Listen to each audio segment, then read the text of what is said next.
आज के लेक्चर में हम न्यूमेरिकल नंबर 6 डिस्कस करने जा रहे हैं। न्यूमेरिकल का स्टेटमेंट है what is the aerofoil lift in newton due to Bernoulli's principle on a paper plane of wing area 0.01 metre square if the air passes over the top and bottom surfaces at speed of 9 meter per second and 7 meter per second respectively. Take the density of air is 1.28 kilogram metre per cube.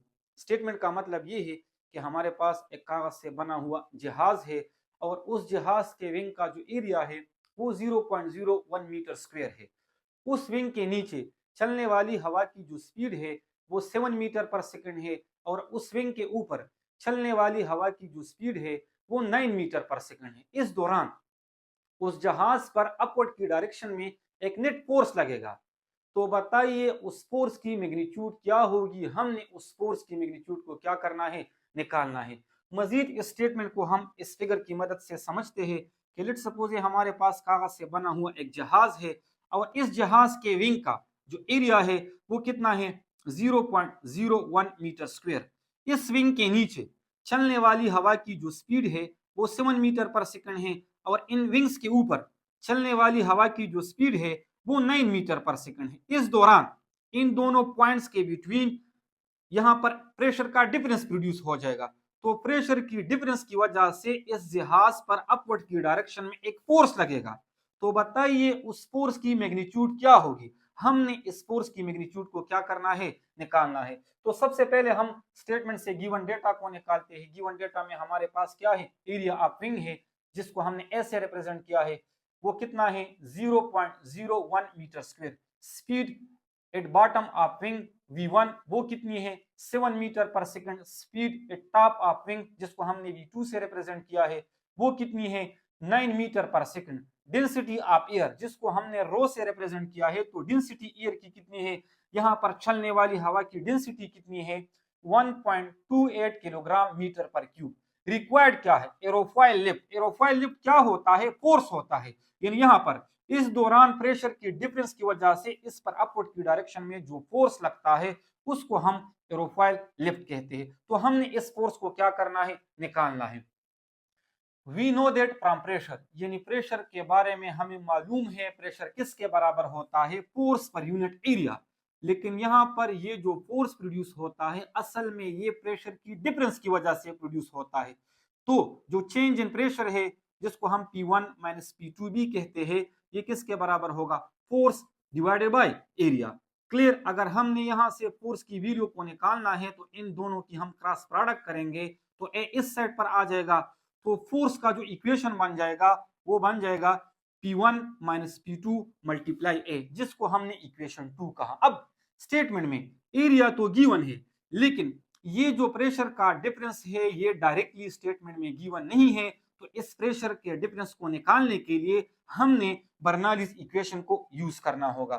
हमें मालूम है Bernoulli's equation को आप लोगों ने याद रखना होगा।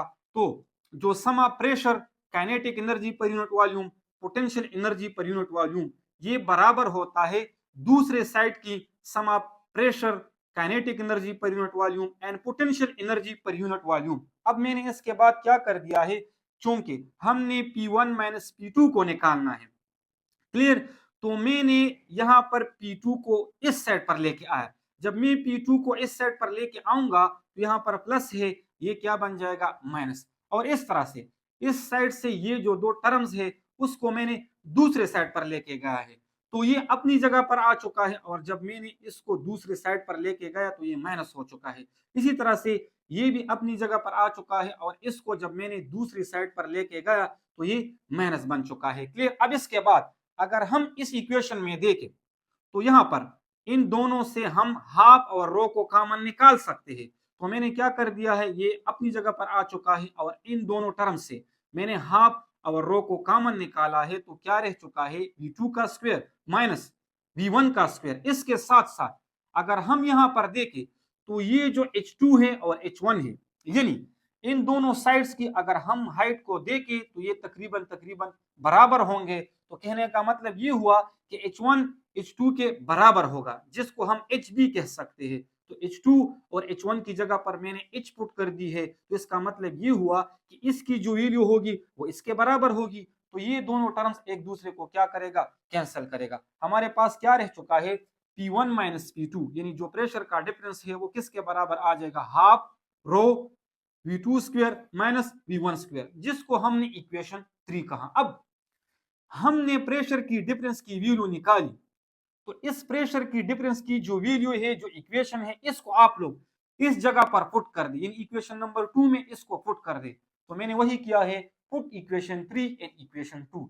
जब हमने इक्वेशन 3 को इक्वेशन 2 में पुट कर दिया, इन प्रेशर डिफरेंस की जगह पर हमने इस वैल्यू को पुट कर दी, तो हमारे पास फोर्स के लिए ये इक्वेशन बन चुका है। क्लियर। अब इसके बाद करना क्या है, जितने भी टर्म्स आप लोगों को यहाँ पर नजर आ रहे हैं, इनकी वैल्यूज हमारे पास गिवन में है, तो यहाँ पर इनकी जगह पर आप लोग वैल्यूज पुट कर दे। जब हमने वैल्यू पुट की और इसको जब हमने सॉल्व किया कैलकुलेटर की मदद से, तो इससे एफ लिफ्ट यानी एरोफाइल लिफ्ट की जो वैल्यू आ चुकी है वो कितनी आ चुकी है, 0.2 न्यूटन। उम्मीद करता हूं कि आप इस न्यूमेरिकल को समझ चुके होंगे। इसका मतलब ये हुआ कि इस जहाज पर अपवर्ड की डायरेक्शन में जो नेट फोर्स लग रही है उसकी मैग्नीट्यूड कितनी है, 0.2 न्यूटन।